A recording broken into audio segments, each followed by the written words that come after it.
Queridos irmãos, abram, por favor, as suas Bíblias no livro do Êxodo, capítulo 33, versos 7 a 11. Êxodo, capítulo 33, versos 7 a 11. Como vocês podem ler já na tela, nós vamos falar hoje a respeito de distância e de proximidade, de como eu e você podemos experimentar um relacionamento profundo e transformador com um Deus santo. Leamos então, Êxodo 33, versos 7 a 11. Ora, Moisés costumava pegar a tenda e armá-la para si fora, bem longe do arraial. Ele a chamava de tenda do encontro. Todo aquele que buscava o Senhor saía à tenda do encontro que estava fora do arraial. Quando Moisés saía para a tenda, fora, todo o povo se erguia, cada um em pé à porta de sua tenda, e seguiam-no com os olhos até ele entrar na tenda.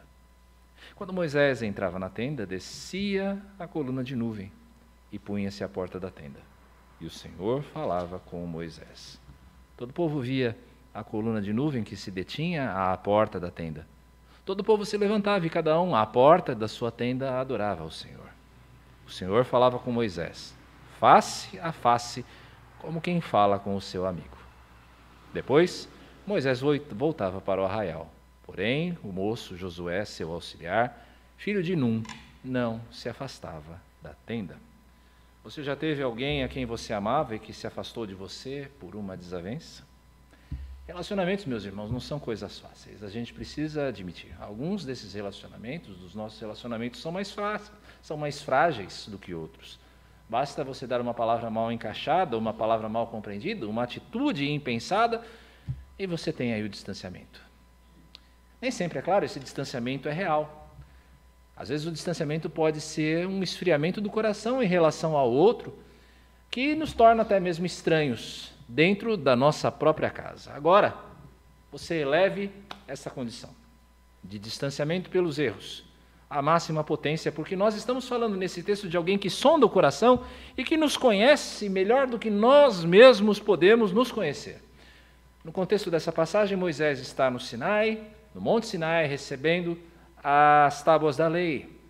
Entre todas as instruções que ele recebe, Moisés recebe algo estranho, algo inédito, algo impensável para o povo da sua época, porque o Senhor ordena que se construa um lugar no meio do povo em que ele há de fazer repousar a sua presença.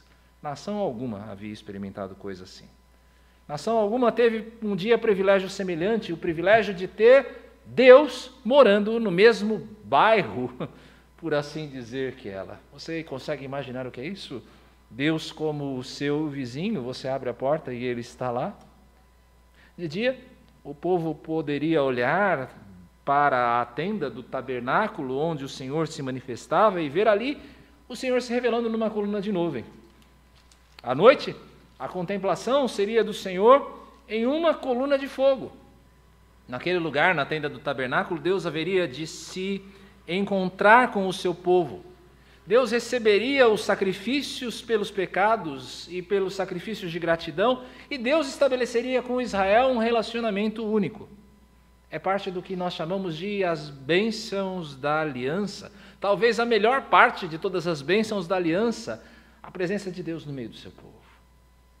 Enquanto isso, no arraial, enquanto Moisés recebia todas essas instruções sobre a lei, sobre o tabernáculo, no arraial, no acampamento, o povo que se encontrava inquieto pela demora de Moisés faz para si, com a conveniência de Arão, um bezerro de ouro. E então esse povo passa a adorá-lo em rituais nojentos de idolatria. Aliás, é bom que eu e você nos lembremos, neste ponto, de quem é Arão. Arão é o irmão de Moisés. Arão é o futuro sumo sacerdote de Israel. A ele, Arão, caberia ministrar diante do Senhor todos os dias, mas ainda assim Arão prefere temer aos homens do que a Deus. E ele faz então um ídolo. Moisés desce do monte, e enojado com aquilo que ele via, ele quebra as tábuas da lei. Esse não é um ato apenas de raiva.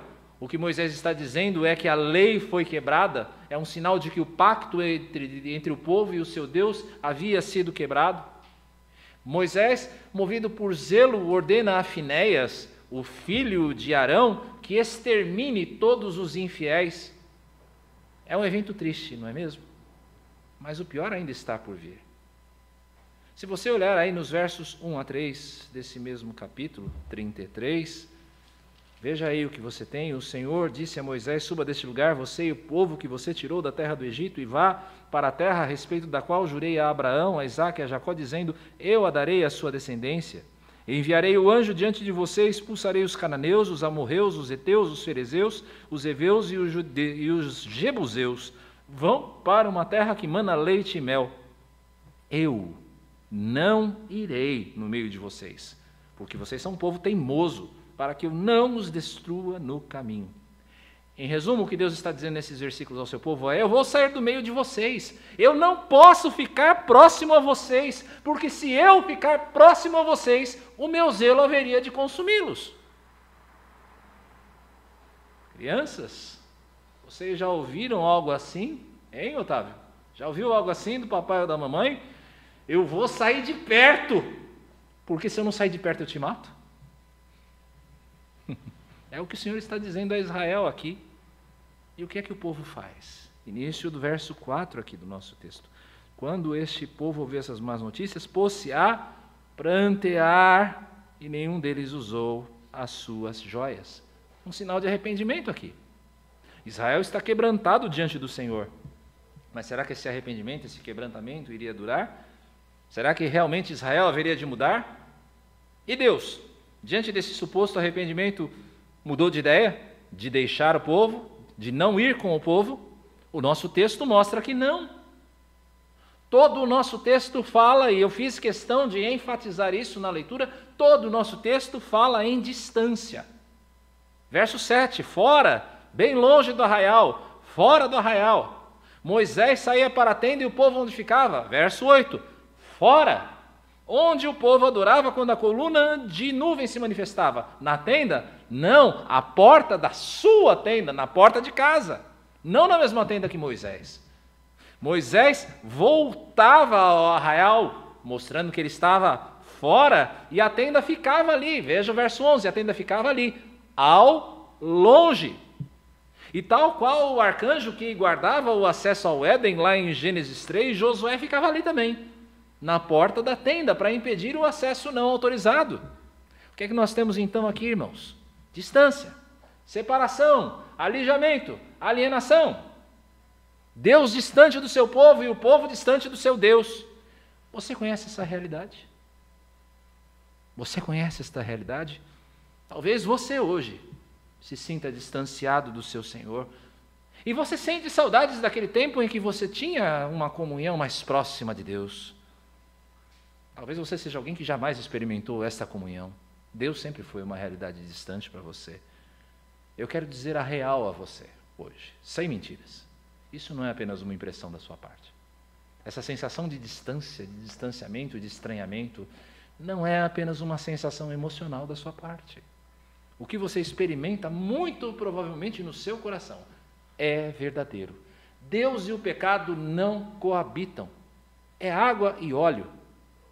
Mas eu tenho boas notícias também para você a partir desse texto, porque o nosso texto também fala de proximidade. Apesar de tudo, como nós vamos ver, existe uma tenda. Apesar da distância, existe uma tenda. Há um Deus que se manifesta ali. Há um Deus que fala nesse lugar.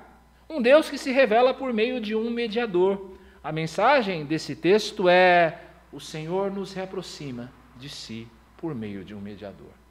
O Senhor nos reaproxima de si por meio de um mediador. A minha oração é que hoje os espaços possam ser transpostos e você possa experimentar da intimidade que o Senhor reserva para aqueles que o temem. Vamos ver como o Senhor nos reaproxima de si por meio de um mediador, perguntando primeiro: por que nós estamos distantes? Depois, nós veremos o que Deus faz com essa distância. E, por fim, nós veremos como Deus nos reaproxima. Primeiro, vamos compreender o que causa o distanciamento entre nós e o Senhor. Por que é que nós estamos distantes? Vocês gostam de ganhar roupas de presente no seu aniversário? Gostam? Quando eu era criança, e na verdade até bem pouco tempo, eu detestava ganhar roupas. Eu sei que quem me presenteava fazia isso com a melhor das intenções. Até por isso, os meus pais me mandavam agradecer com um sorriso no rosto. Amarelo, é verdade, mas ainda assim um sorriso. Seja por uma convenção social ou por causa da boa intenção de quem nos oferece algo, nós recebemos e nós agradecemos. Mas o texto e a Bíblia mostram que Deus não é como nós. Deus não aceita qualquer coisa. Deus é bastante exigente conosco. Quando nós lidamos com pecadores como nós, é fácil você aceitar todo tipo de coisa. É fácil você aceitar um presente, é fácil você aceitar palavras, atitudes quaisquer, e ainda assim você manter um sorriso no rosto e seguir adiante. Mas Deus não é assim. Nós estamos acostumados a um conceito cultural acerca de Deus absolutamente abrangente e tolerante. Eu assisti essa semana pela milionésima vez, e eu tenho esse costume de assistir o mesmo filme dezenas, às vezes centenas de vezes, dependendo do filme. Eu assisti A Cidade de Deus, famoso filme brasileiro, do Fernando Meirelles. Uma cena do filme é muito significativa para nós aqui. Antes de atacar os traficantes da Boca Rival, a Boca do Cenoura, o bando do Zé Pequeno, fuzis e pistolas em punho, forma uma roda e ora o Pai Nosso. Mas o inusitado da cena não para por aí, simplesmente aqueles bandidos com armas em punho estarem orando o Pai Nosso. Eu não sei se intencionalmente ou por acaso, algumas frases dessa oração saem como: santificado seja o nosso nome, seja feita a nossa vontade. E não é que de modo simples. Nós temos aqui uma ilustração do que eu quero dizer. Nós não apenas pensamos que Deus vai acolher a nossa oração, mas que Deus vai acolher as nossas orações nos nossos termos, e não nos dele. Você vê isso na cultura em geral. Todo artista que morre está no céu. Espera-se do pastor, no ofício fúnebre, de alguém que não era um crente, um empurrãozinho para você colocar o falecido homem de caráter duvidoso entre aqueles que receberam a bênção da salvação. Todo mundo espera que o pastor dê uma forcinha para o cara entrar no céu. Domingo após domingo, semana após semana, nós vivemos uma realidade hipócrita, sem arrependimento, sem mudança. Tantas vezes a religiosidade é algo líquido, despersonalizado. Deus não é uma pessoa com vontade e caráter, mas Deus se torna uma energia volúvel, tão corrupta quanto eu e você, que se manipula de um lado para o outro, de lá para cá, do mesmo modo que um menino manipula o seu boneco de super-herói. Mas o que é que nós temos no nosso contexto? Aqui, de Êxodo 33, 7 a 11, Israel peca, o Senhor se afasta. Longe, fora, distante, é o refrão repetido nesses 5 versículos. Surpreende a você? O que é que nós lemos no 3º capítulo de Romanos? Pois todos pecaram e carecem, estão distantes, estão afastados, estão separados da glória de Deus. Ou então, em Isaías 59, mas as iniquidades de vocês fazem separação entre vocês e o seu Deus, e os pecados que vocês cometem o levam a esconder o seu rosto de vocês para não ouvir os seus pedidos. Os nossos pecados fazem separação entre nós e o nosso Deus. Não importa se você é um crente ou um descrente. Na nossa passagem, Deus não está mantendo distância de Amaleque. Deus não está mantendo a distância do Egito. Esse povo, o Egito, Amaleque e tantos outros que não creem no Senhor, são povos estranhos à sua aliança. São povos estranhos à sua promessa. Deus está mantendo aqui a sua distância do povo eleito. Deus está mantendo distância aqui do povo a quem Ele ama. Deus está mantendo distância de Israel. Mas há algo de misericórdia nesse afastamento. Algo que nós chamamos de autocontenção de Deus. Por que é que Deus se mantém distante do pecador?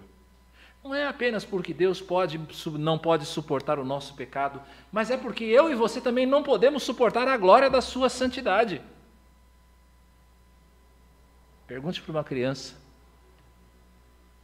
Ou você que é pai e mãe, você já tirou da mão do seu filho uma faca? Já tirou da mão do seu filho uma caixa de fósforos? Você acha, você que me ouve aí, que é criança, você acha que o seu papai e a sua mamãe fazem isso por causa da sua chatice? Porque eles são chatos, desagradáveis? Corta barato? Há uma boa razão. Facas cortam, fósforos queimam, e a santidade de Deus consome. O que faz Adão se esconder? O que faz Isaías cair prostrado como morto? O que faz com que Moisés seja colocado na fenda da rocha para ver o Senhor apenas pelas costas? A santidade de Deus é consumidora. É usual nós pensarmos no véu do templo, que separava a arca dos adoradores, como uma punição. De certa forma, o véu é sim uma punição, mas nós devemos ver este véu também, devemos ver o incenso que cobria o Santo dos Santos de fumaça como uma proteção, como um anteparo para o povo. Por isso Deus se manifesta aqui na porta da tenda como uma nuvem. Deus se manifesta envolto em nuvem.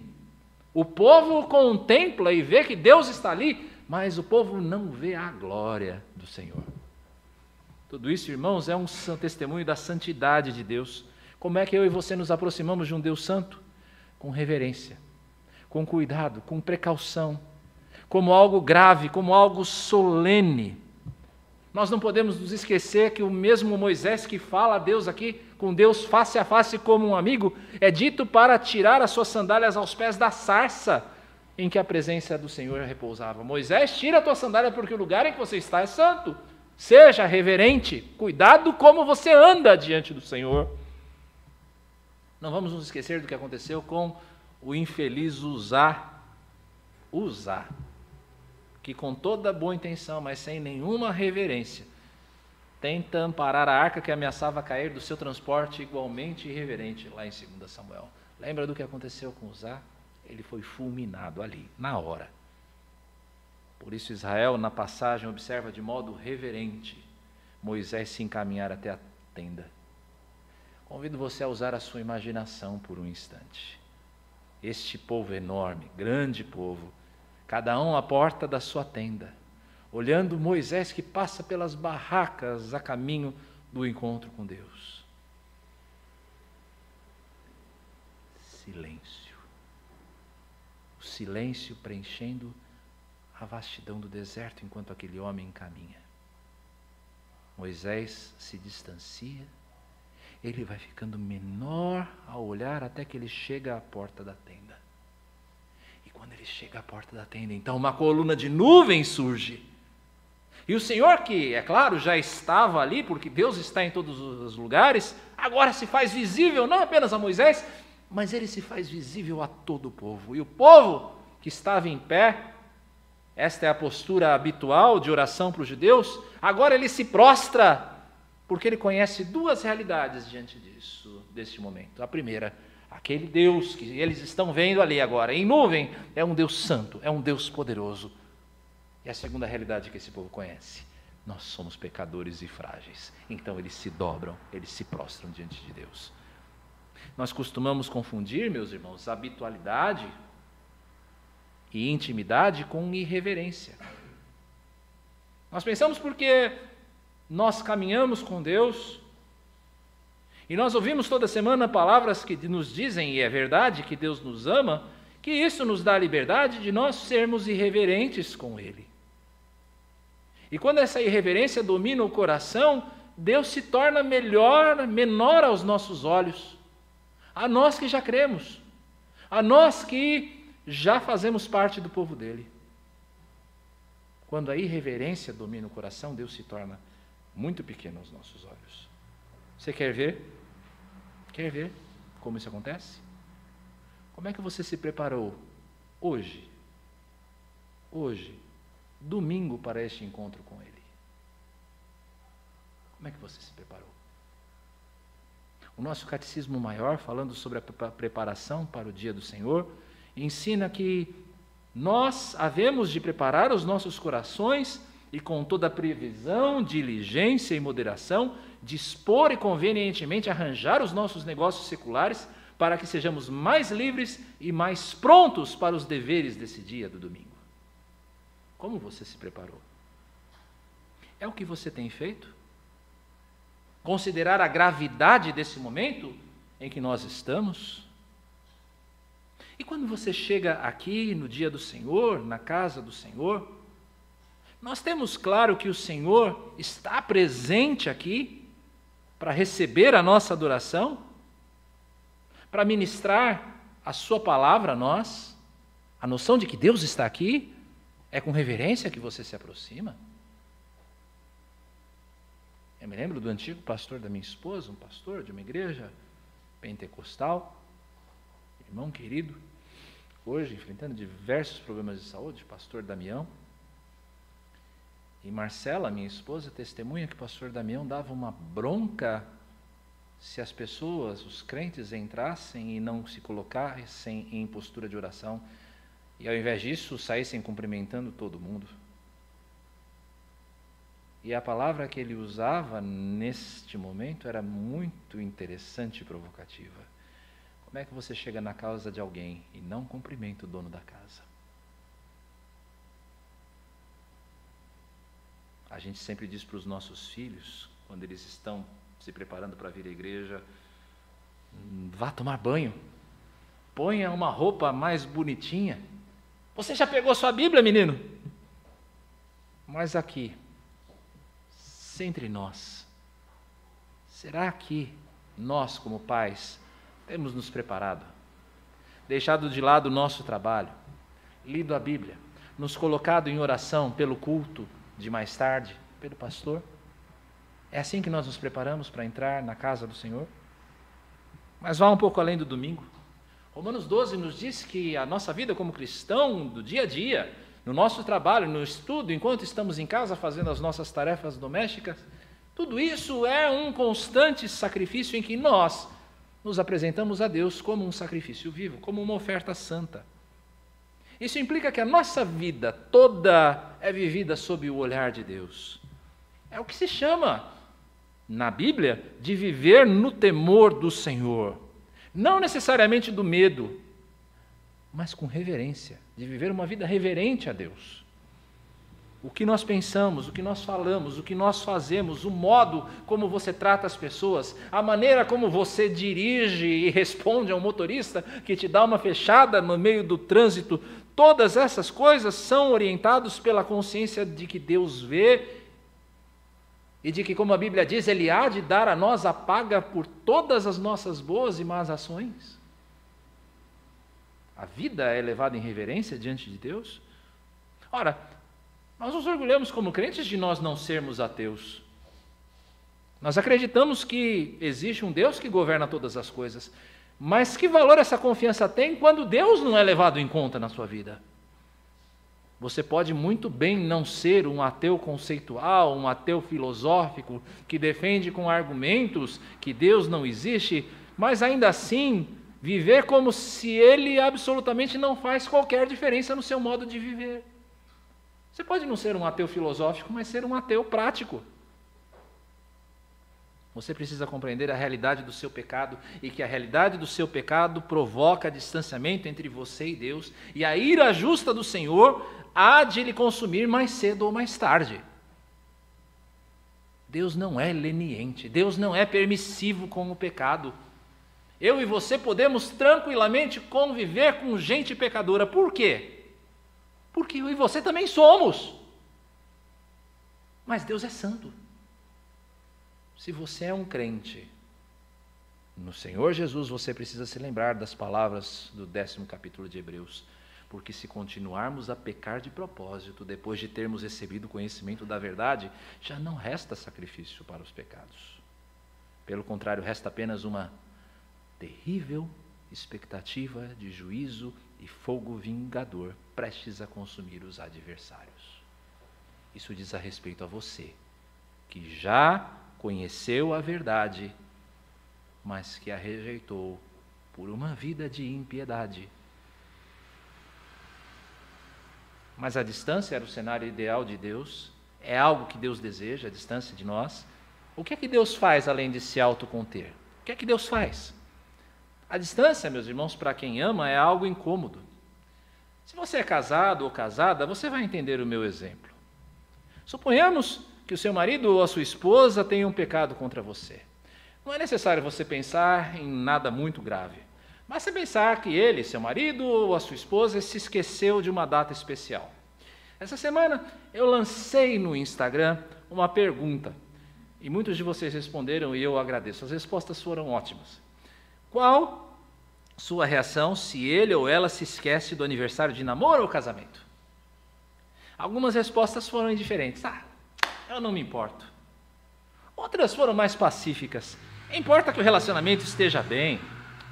Eu lembro então ele ou ela da data e fica tudo bem. Algumas outras respostas, entretanto, foram bastante explosivas. Lança uma indireta, pastor, bata uma porta do armário.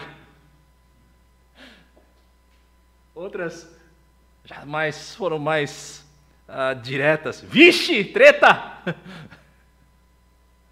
Para quem se chateia, como eu, se as coisas aqui acontecerem, a rotina costuma ser a mesma.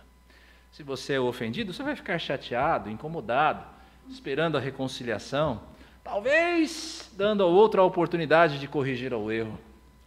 E se foi você que pisou na bola, provavelmente você vai se chegar ao outro com um pedido de desculpas, um presente, fazendo aquela vozinha de criança, tentando ganhar o coração. De qualquer forma, por que vocês se amam? De alguma maneira, vocês vão tentar superar as diferenças e o distanciamento. E isso porque nós somos pecadores. E isso que nós somos gente de coração duro, difícil de perdoar, gente orgulhosa demais, às vezes, para pedir perdão. Que glória, que graça para nós que o Senhor não é assim em absoluto. Deus jamais usaria conosco de uma resposta que eu recebi. Abre aspas, no início tristeza, decepção, depois desprezo e indiferença. Alguém me respondeu assim. Deus jamais usa de uma resposta assim conosco. Mais adiante, no verso 19 desse mesmo capítulo, quando Moisés pede que o Senhor se revele a ele em toda a sua glória, Deus diz que vai fazer passar diante dele o quê? Lembra? No verso 19, dá uma olhada aí, o que Deus vai fazer passar diante do povo, diante de Moisés? Deus vai fazer passar diante de Moisés a sua justiça? Deus vai fazer passar diante de Deus o seu poder? Deus vai fazer passar diante de Moisés a sua onisciência? Não é isso que Deus disse que vai passar diante de Moisés. Deus vai fazer passar diante de Moisés toda a sua misericórdia. E quando o Senhor cumpre a sua promessa, o que é que Moisés clama? Você pode ler comigo lá em Êxodo 34, 6 e 7. Lê junto comigo aí que está projetado.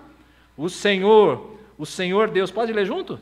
O Senhor Deus compassivo e bondoso, tardio em irar-se, grande em misericórdia e fidelidade, que guarda a misericórdia em 1000 gerações, que perdoa a maldade, a transgressão e o pecado, ainda que não inocente o culpado, e visita a iniquidade dos pais nos filhos, e nos filhos dos filhos até a 3ª e 4ª geração. Senhor de misericórdia.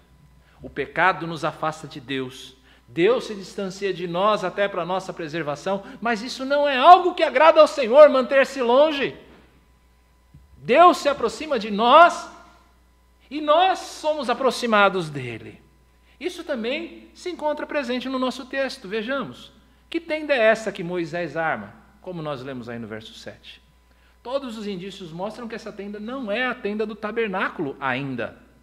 Não existe um sacerdote, não existem sacrifícios, não existe altar, a presença divina ainda não está ali constantemente. A tenda, como o tabernáculo haveria de ser, não estava no meio do acampamento, com as tribos acampadas ao seu redor. Este não é o tabernáculo. Este é um local de encontro provisório, porque o tabernáculo ainda não está pronto. Mas mais importante que isso, a situação reflete, como nós já dissemos, o distanciamento de Deus. É uma tenda armada à distância. Mas eis a maravilha do texto, ainda é uma tenda.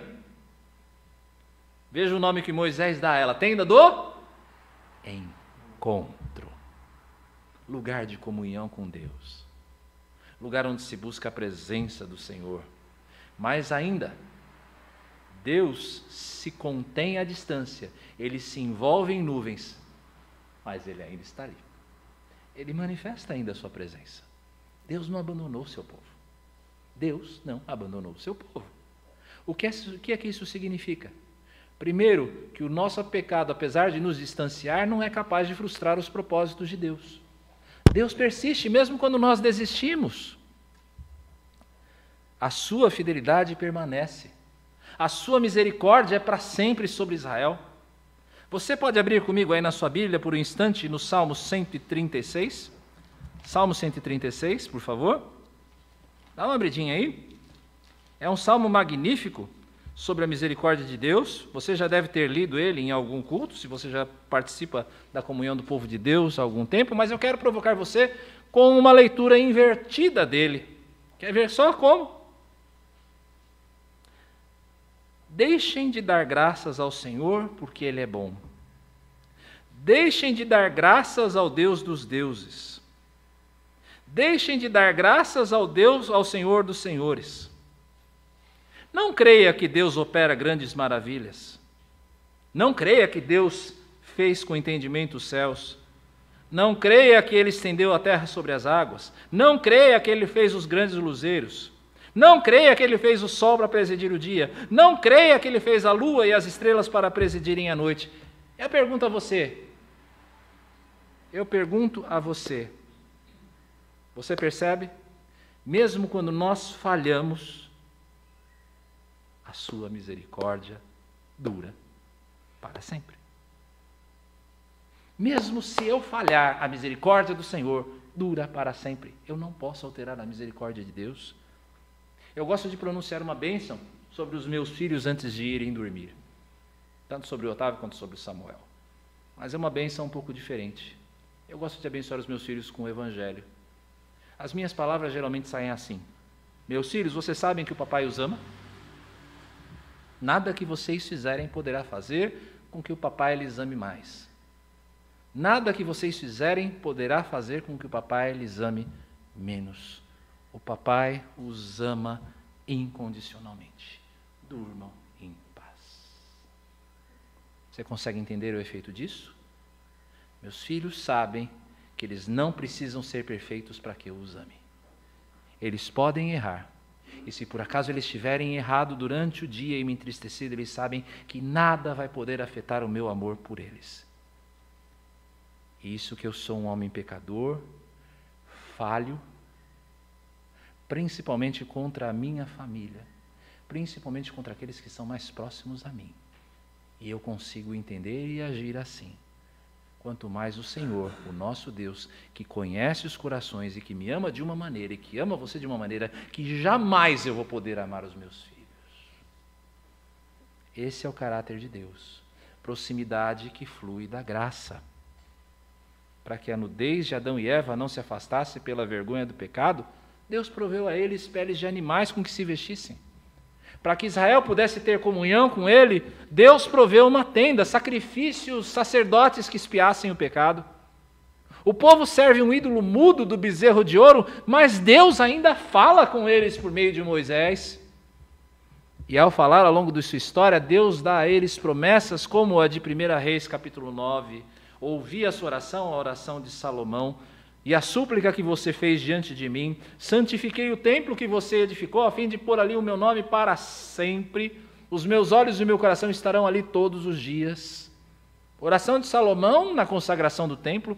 O nome do Senhor vai estar naquela casa enquanto o povo obedecer. É isso que diz aí? O nome do Senhor vai estar naquela casa enquanto o povo obedecer? Não, é para sempre. Os olhos e o coração do Senhor vão estar naquela casa conquanto o povo seja fiel? Não, todos os dias. O seu pecado te afasta do Senhor? Com certeza. O Senhor é um Deus exigente. Mas o Senhor se faz próximo? É igualmente certo que sim. A disposição firme de Deus em romper essa distância que nos separa dele está no centro da mensagem do Evangelho. Deus deseja romper essa distância. Você precisa se apropriar dela, dessa mensagem, dessa promessa, dessa certeza de que Deus quer ser próximo. Você precisa crer na promessa de Isaías 57, porque assim diz o alto e o sublime: habito no alto e santo lugar, mas habito também com o contrito e abatido de espírito, para vivificar o espírito dos abatidos e vivificar o coração dos contritos.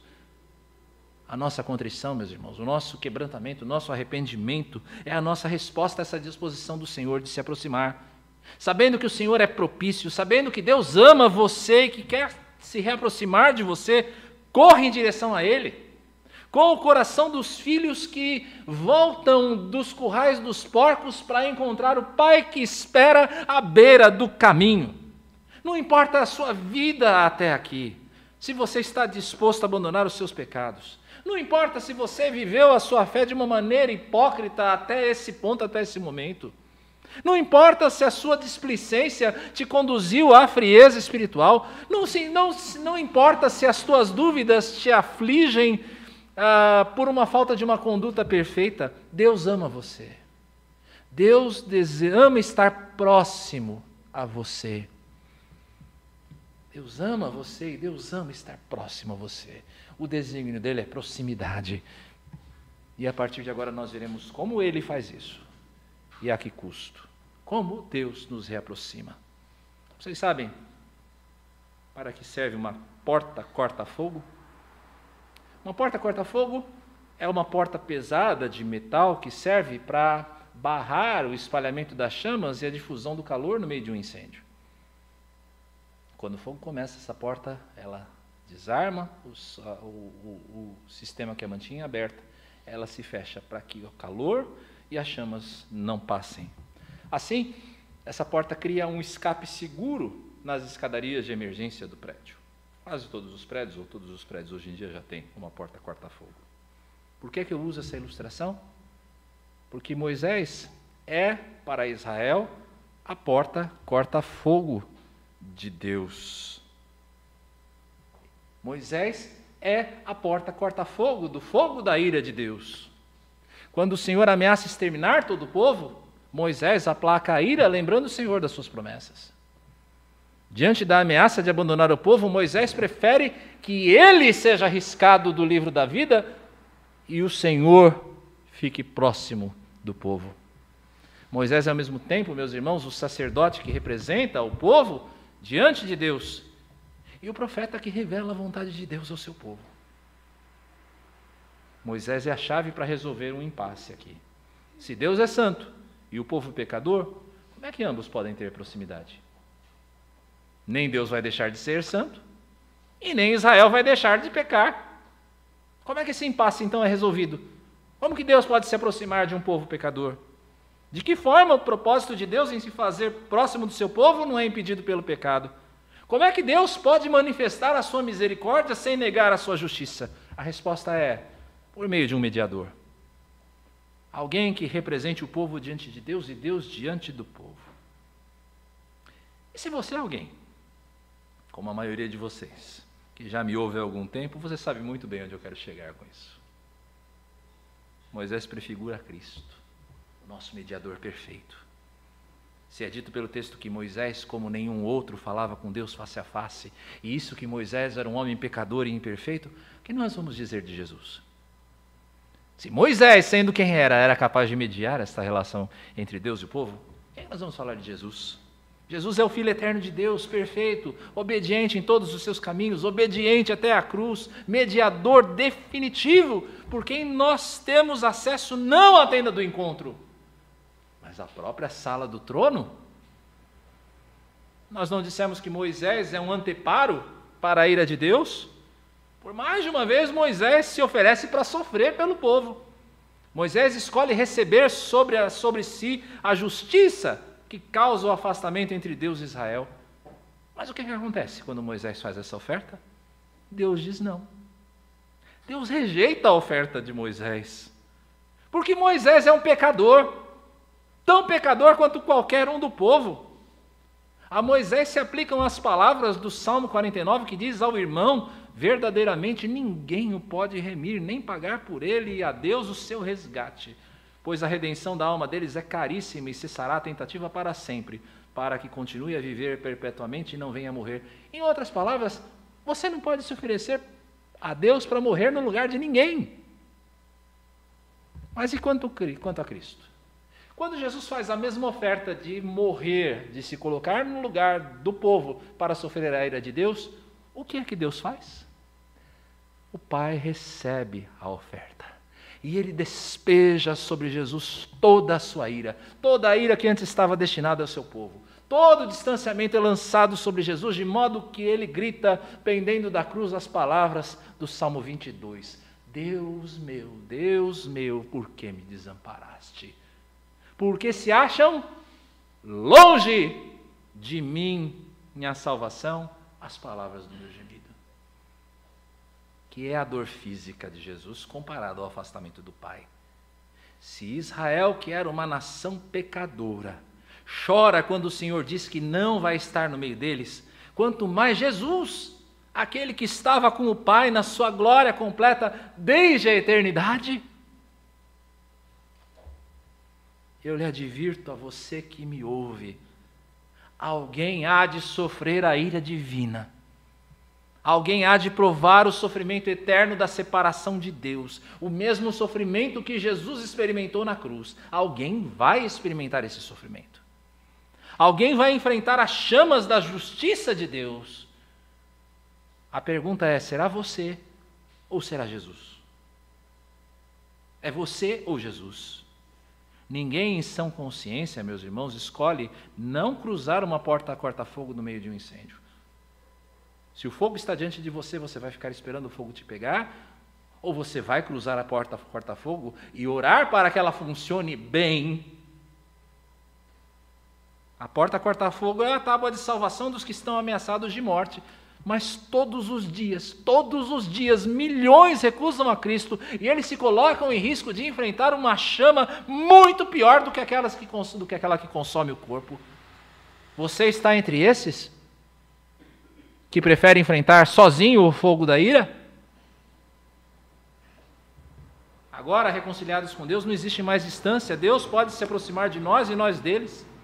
Nós não dissemos que a tenda do verso 7 era algo provisório, algo que aguardava o cumprimento de algo definitivo até que o seu tabernáculo fosse completado? Pois bem, meses depois há um tabernáculo montado ali no meio do acampamento. A arca do Senhor está ali, todos os utensílios, todos os sacerdotes, todos os sacrifícios, a arca do Senhor está ali, mas eis que o tabernáculo haveria de ser substituído, porque cerca de 500 anos depois, Salomão haveria de construir um templo suntuoso no meio do povo de Deus, em Jerusalém. Ali, a glória do Senhor também haveria de repousar até que o povo causasse um novo afastamento. Mesmo o templo era algo provisório. Isso porque, na verdade, tenda, tabernáculo, templo, tudo isso eram figuras de algo muito maior que Deus estava fazendo. A dica está lá em Isaías 7. Portanto, o Senhor mesmo lhes dará um sinal: eis que a virgem conceberá e dará à luz um filho e lhe chamará Emanuel. Emanuel, Deus conosco. Não parece algo que se diria da tenda, Deus conosco? Que se diria do tabernáculo, Deus conosco? Que se diria do templo, Deus conosco? Mas aqui Emanuel não é uma tenda, não é um prédio. Emanuel é uma pessoa, é um menino. Moisés viu numa nuvem, Isaías apenas viu um bebê, mas João, o apóstolo, dá testemunho dele, porque o viu em sua glória, dizendo: e o Verbo se fez carne e habitou entre nós, cheio de graça e de verdade, e vimos a sua glória, glória como do unigênito do Pai. O Verbo, Jesus, habitou entre nós e nós vimos a sua glória. Uma glória não em nuvem, uma glória não em véu, uma glória em glória desvendada. O Senhor na face de Cristo, Jesus, a exata expressão do Pai. É o fim? Ainda não. Porque 3 dias depois do seu sacrifício, Jesus ressuscitou como uma testemunha, como um testemunho de que o Pai aceitou a sua oferta e que não existe mais separação. Deus agora pode se fazer próximo de nós. A verdade, Deus pode fazer bem mais do que próximo de nós. Antes de partir, diante da tristeza dos seus amigos, porque ele havia anunciado que ele haveria de morrer, Jesus faz uma promessa em João capítulo 14, e eu pedirei ao Pai, ele lhes dará outro Consolador, a fim de que esteja com vocês para sempre, é o Espírito da verdade que o mundo não pode receber, porque não o vê nem o conhece. Vocês o conhecem, porque ele habita com vocês e estará em vocês. Não deixarei que fiquem órfãos. Eu não vou me manter longe, mas eu vou voltar para junto de vocês. O Espírito viria sobre os seus, o Espírito habitaria sobre eles, sobre nós. Paulo dá testemunho desse fato quando ele diz falando a respeito da imoralidade sexual, ele diz lá em 1 Coríntios, será que vocês não sabem que o corpo de vocês é o quê? Santuário, tenda, tabernáculo, templo do Espírito Santo que está em vocês e que vocês receberam de Deus e que vocês não pertencem a vocês mesmos. Tenda, tabernáculo, templo, Jesus, agora nós. A mesma nuvem da tenda, do tabernáculo, do templo. O mesmo Espírito de Cristo que agora habita em mim e em você, os que cremos. Deus conosco nos capacitando, nos dirigindo, dando testemunho, exortando, corrigindo em todo o tempo. Israel viu a nuvem, Israel viu o fogo, mas nós o temos no coração. Uma proximidade incomparável que rompe distâncias na nossa direção. Um mediador perfeito, sempre diante de Deus, perfeito como Moisés jamais foi e que intercede por mim e por você dia e noite. Que privilégio nós temos, meus irmãos. Que privilégio você tem. Que época para nós estarmos vivos como Igreja de Cristo. É suficiente para você isso? Eu espero que não. Porque vai ficar ainda melhor. Ainda fica melhor. Comparado com o que está por vir. A nossa realidade, ainda que maravilhosa, essa realidade do Espírito habitando em nós, é apenas uma tenda do encontro. Nós ainda estamos como que vivendo na época da tenda do encontro aqui. Salomão, orando na consagração do templo, no 8º capítulo de 1 Reis, diz, mas será que de fato Deus poderá habitar na terra? Eis que os céus e até o céu dos céus não te podem conter, muito menos esse templo que eu te edifiquei. Será que Deus pode habitar num templo construído, edificado por mãos humanas? É claro que não. Mas Ele pode habitar num templo que Ele mesmo construiu. Por isso nós lemos lá em Apocalipse capítulo 21, eis o tabernáculo de Deus, eis a tenda do encontro, o lugar de Deus com os seres humanos. Deus habitará com eles, eles serão povo de Deus, e Deus mesmo estará com eles. Cadê a distância? E será o Deus deles, e lhes enxugará dos olhos toda lágrima, e já não existirá mais morte, já não haverá luto, nem pranto, nem dor, porque as primeiras coisas passaram. Deus conosco, em um mundo livre do pecado, para sempre. Não há mais qualquer vestígio da tenda do deserto hoje. Museu nenhum exibe a tenda do encontro. As guarnições do tabernáculo, os seus móveis, mesa, candelabro, altar, arca da aliança, todos eles desapareceram. Todos. Do templo, restou apenas uma parede, lá em Israel. Jesus foi elevado aos céus, ainda que Ele se faça presente em nós pelo seu Espírito.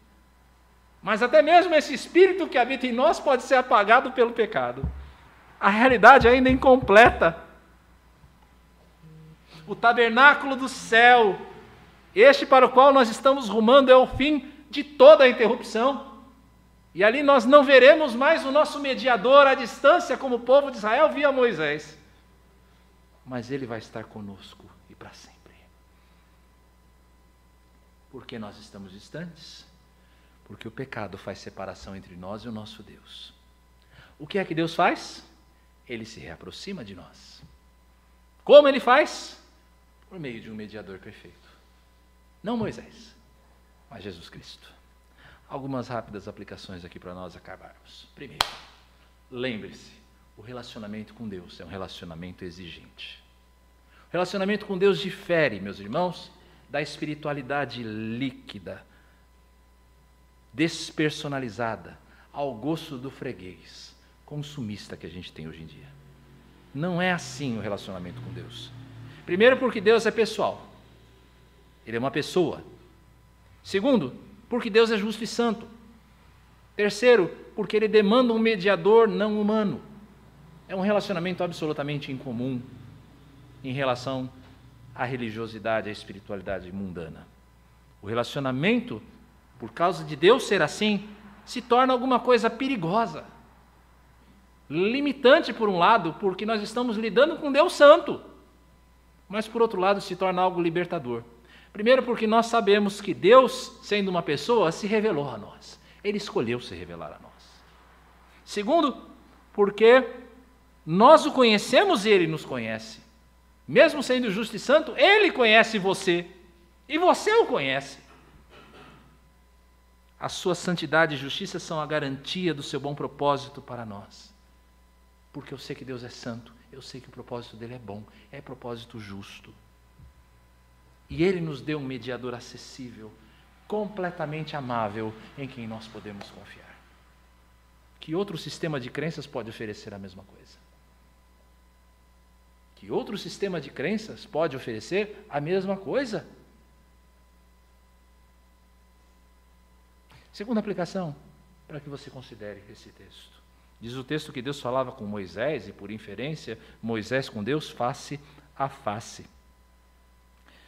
Não que Moisés visse a Deus, porque como nos é dito no verso 20 desse mesmo capítulo, não se pode ver a Deus e viver. O que se pode dizer com face a face é que Moisés possuía com Deus um relacionamento íntimo, de amizade, que não tinha nada a esconder. Isso ensina para nós alguma coisa a respeito da prática da oração. Quando a gente conhece a Moisés, quando a gente conhece a Deus da maneira como Moisés conhecia, a oração deixa de ser um exercício formal, mecânico, e passa a ser um compartilhar do coração, de Deus e do nosso. Face a face, como quem fala com um amigo. Você não precisa de palavras difíceis quando você ora. Você não precisa de fórmulas mecânicas. Tem gente que treme quando o pastor fala para orar em público, porque diz: pastor, eu não sei orar, eu não sei o que falar. Esqueça as fórmulas prontas. Às vezes o seu pastor ora de uma maneira muito difícil. Ele não deveria orar de maneira tão difícil, não. Mas enfim, é como ele se acostumou e está tudo bem. Mas você não precisa de palavras difíceis, você está falando com um amigo. Derrame o coração. Fale com o Senhor com sinceridade aquilo que você quer, aquilo que você espera. Mas dedique também tempo para silenciar, para meditar nas coisas que você leu na sua palavra, para refletir a respeito das suas dores, porque Deus quer falar com você também. O que é que o Senhor tem ensinado a você? O que é que Deus tem ministrado ao seu coração? Mas eu chamo a sua atenção para essa terceira aplicação desse texto. Os crentes do Novo Testamento, e isso inclui eu e você, os dessa época, nós recebemos a dádiva da proximidade. Nós recebemos essa dádiva da proximidade como ela não foi recebida pelos crentes de nenhuma época que nos antecedeu. Deus se revelava aos antigos em nuvem, mas a nós Ele se revela na face visível de Jesus Cristo.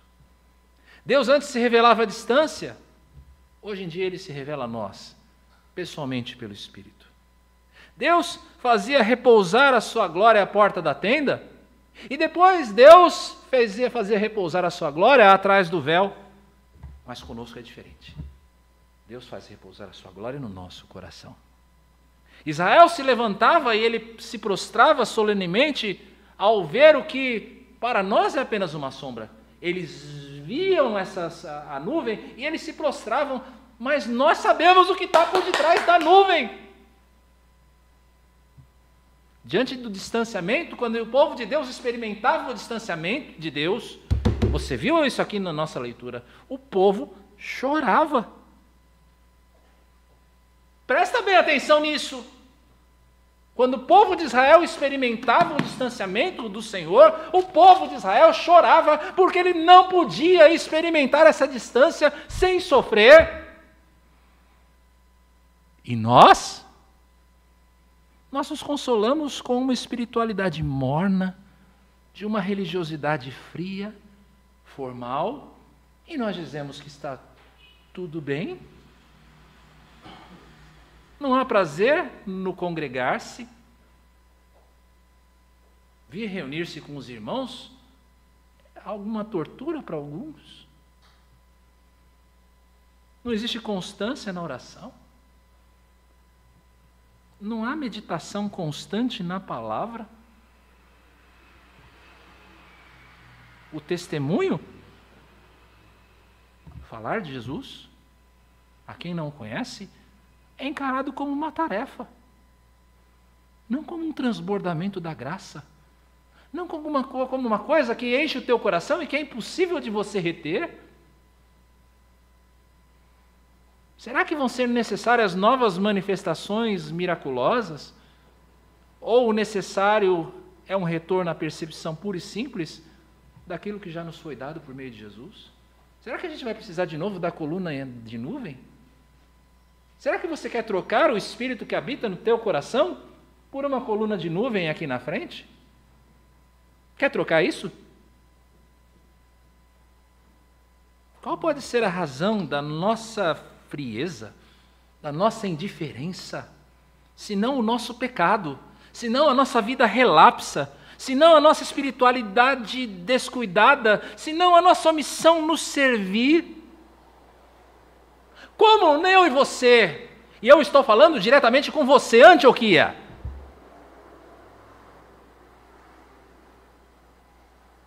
meus amados irmãos da Antioquia, eu estou falando diretamente com vocês. Qual pode ser a razão da nossa frieza?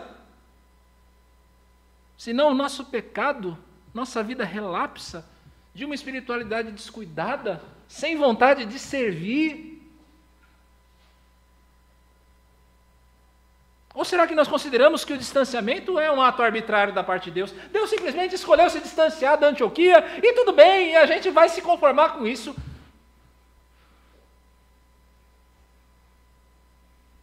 Se o teu coração está frio diante de Deus, está na hora de você chorar. Eu tenho chorado. Eu tenho chorado na minha casa.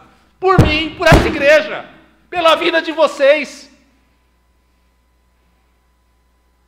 Eu não quero mais experimentar essa vida de frieza diante de Deus. Estou cansado disso. E esse texto está a resposta. A culpa não é de Deus. Deus não se afastou. Deus não se distanciou. Ele não quer permanecer distante. Ele não quer que o seu coração permaneça frio e o meu coração permaneça frio. Ele quer que nós nos lancemos diante dele em oração, chorando pelos nossos pecados, rasgando as nossas roupas em arrependimento. E nós o busquemos em oração, crendo na promessa dele que se o meu povo, que se chama pelo meu nome, se humilhar, orar e se arrepender e me buscar e se arrepender dos seus maus caminhos, eu ouvirei dos altos céus e sararei a terra. Deus deseja isso da igreja do Brasil. Deus deseja isso da igreja do Brasil. Você acha que Deus deseja da igreja do Brasil que a igreja esteja brigando no meio de toda essa confusão política? Não é que nós não devemos buscar aquilo que é justo, não. Nós devemos buscar a verdade, aquilo que é verdadeiro, aquilo que é bom, aquilo que é correto, aquilo que é segundo a lei. Nós devemos buscar isso. Mas mais do que isso, o Senhor quer que a gente busque a Ele. A Ele.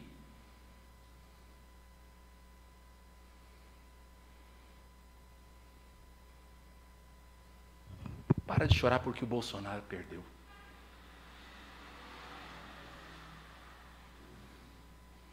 Chore porque você perdeu a proximidade do Senhor.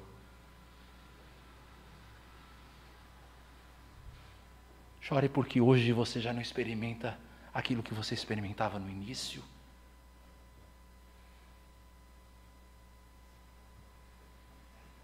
Chora porque o teu coração não se derrete que nem cera diante da presença do Deus vivo, que se encontra aqui hoje, no meio do povo de Deus, e todos os dias, quando você se coloca diante dele em oração.